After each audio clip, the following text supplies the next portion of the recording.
How's it going, everybody? I am DeanoGTO, and today we're going to be looking at the Jagdpanzer E100 Tier 10 German tank destroyer with the 17cm gun. And actually, there's one thing I've always found interesting about this thing in comparison to the Grill 15. So, the Grill 15 has a 15cm gun, as you'd guess from the name. But, given the way the trees are set up for both of these lines, you would kind of expect this thing to have a lower caliber gun.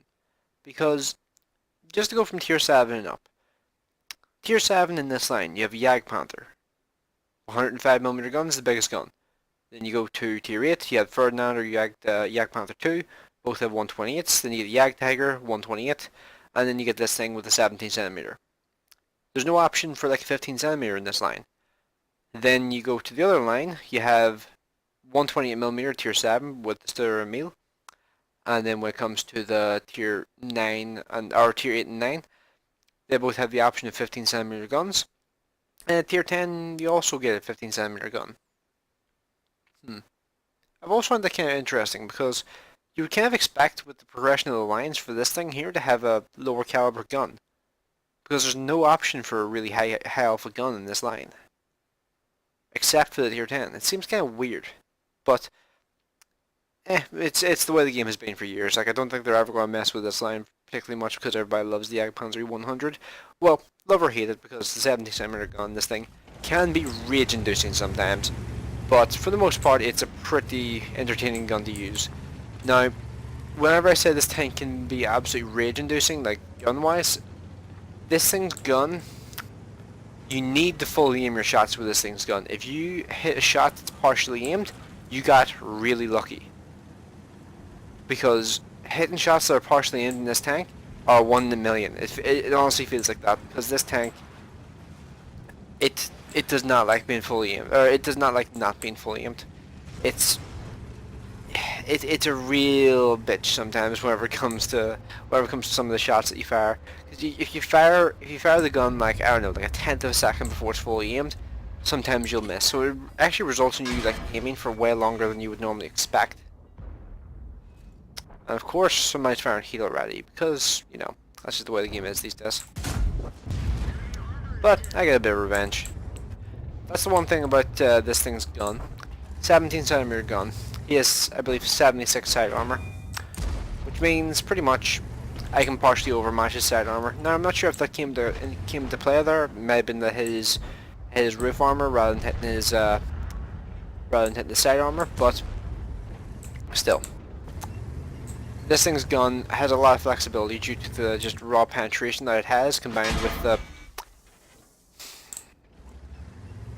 See, this is why people used to just loathe T1 T95s. They were like the worst tank you could possibly fight for a long time in this game. And you can see why. Because it's so annoying to have such a fast firing tank like that. Just spam nothing but premium. And yeah, I'm just going to like alert the Subject 260 to this problem. Because this could be a real serious issue here in a minute.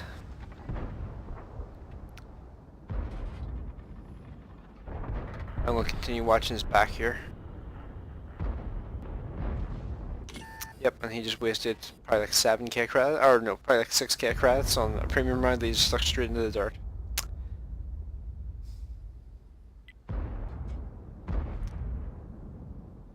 So the SCRV-103B is currently on top of the hill. Oh Jesus, that's actually a really dangerous tank to have up there. He's lost like half his health at least, that's one good thing. But that's a very dangerous tank to have in that sort of position because of the gun depression combined with the rate of fire. I mean, the rate of fire on that tank's probably shredding some of these guys here. IS-3's lost a bit of health. I'm not sure if that was due to the STRV, but sitting in a position where that thing can hit you is a really bad idea. Holy shit, that hit! Holy shit, I did not expect that to hit. I just fired that just because I was annoyed because I got hit again. But holy shit, that hit. Okay. Yeah, this gun, I still stand by what I said when it comes to the RNG on the gun. But whenever you hit shots like that, it's actually a genuine, like, oh my god, that was awesome moment. Like, I completely expected that shot to just completely whiff and miss completely. But it didn't, so yeah. Pretty happy about that, not gonna lie. So, Let's see, the SRV has now been distracted. He's now looking at the top of the hill. Oh look, here's an IS-3. He is not going to sit there and let me fire him, is he? Where did that bend? Did that go straight through his gun mallet? It did! Okay, that's a first. I don't think I've ever actually pinned the gun mallet on an IS-3 before. But yeah, I guess it's kind of what you expect from a 299 pen gun. Damn. It's easy to forget just how potent this thing's cannon is. It's so brutal.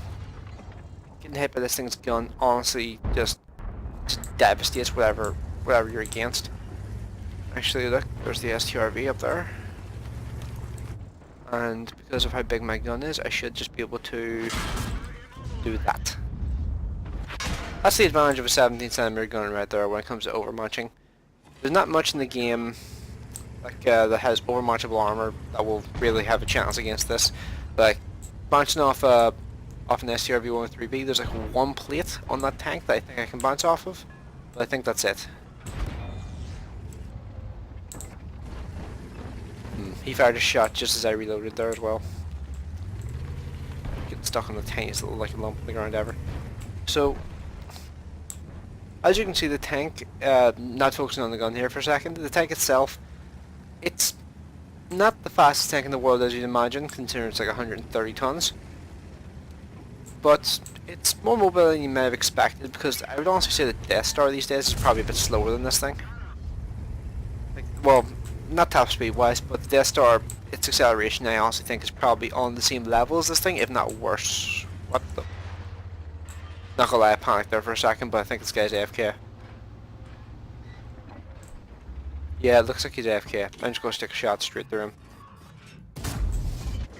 Holy shit, I nearly one-shot him. 1071 damage, yep. What do you expect from this thing's gun? Jeez, getting hit by this thing's gun is just absolutely just devastating. Especially tier 8s. Getting this thing against tier 8s just feels like... It just feels like you're just brutalizing people who have no chance against you. Like, this thing here against tier 8s, it honestly just feels like you're kicking puppies. It really does, because it's just such an incredibly powerful vehicle. Like, the T125 was the main vehicle that gave me some issues there, but that's because he was just firing nothing but premium. If he wasn't firing premium there, I would have been pretty much just set. Like, they wouldn't have been able to do much against me in that situation. Unless they managed to hit the machine gun turret, I would say. Yeah, machine gun turret. Unless they hit that there, that was like the only way that they were possibly going to penetrate me, but... Oh shit. Oh shit! They didn't. I honestly forgot I had that mission active. That's nice. I'll take it. That was the there was like I had a mission active for getting 6 armor. Oh my god, I fired 6 shots in that game as well. That's amazing. I had a mission active for 6 armor penetrations in a row, and that just completed that mission for me. That's actually pretty awesome.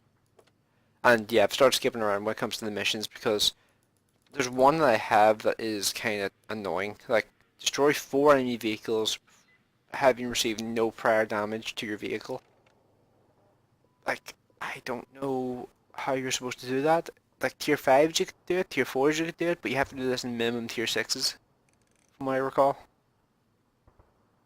So, yeah. This could be a bit of an awkward one to try and finish off, but at least I got that mission done. Let's see, so I'll try and decide which one I want to do next after that, after I finish this. So, yeah, this tank here is pretty potent, as you'd imagine, with that massive gun and the armor that this thing has. And the armor on this thing is great whenever people aren't firing premium rounds at you, but, well, with the amount of premium rounds flying around at the moment, the tank can be kind of frustrating if you're playing it for the armor. If you're playing it for the gun, the tank is still a lot of fun, but if you're playing it because you like having a really tanky tank destroyer, then you might be a bit disappointed. But if Wargaming does reveal what they're going to do in regards to premium ammunition at Wargaming Fest, then I think this tank might become a lot more popular in the near future. Because if you're not aware, by the way, there has been discussion for a while from Wargaming. They keep bringing it up, like whenever people are questioning them. Like, they do Q&As in Russia from time to time, and there are some like places like the Armed Patrol which translate them. And the last Q&A that they did, I believe it was on Reddit or something, there was actually like a direct thing that said, Oh yeah, expect some details about what we're doing with premium ammunition at Wargaming Fest. I don't know when Wargaming Fest is, but if they announce that they're going to do something with premium ammunition at it, and it's something that we want to hear, I feel like the game might get, well, revitalized a bit by that, because let's just say premium ammunition has become a bit over the top. Like, it'll probably be bad for a few months until they completely remove it, if they do remove it, which I'm hoping they do.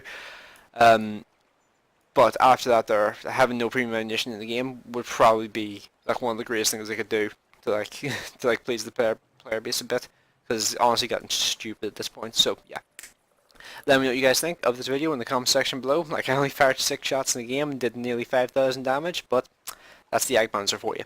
So let me know what you guys think. Hope you enjoyed the video. I will see you in the next one.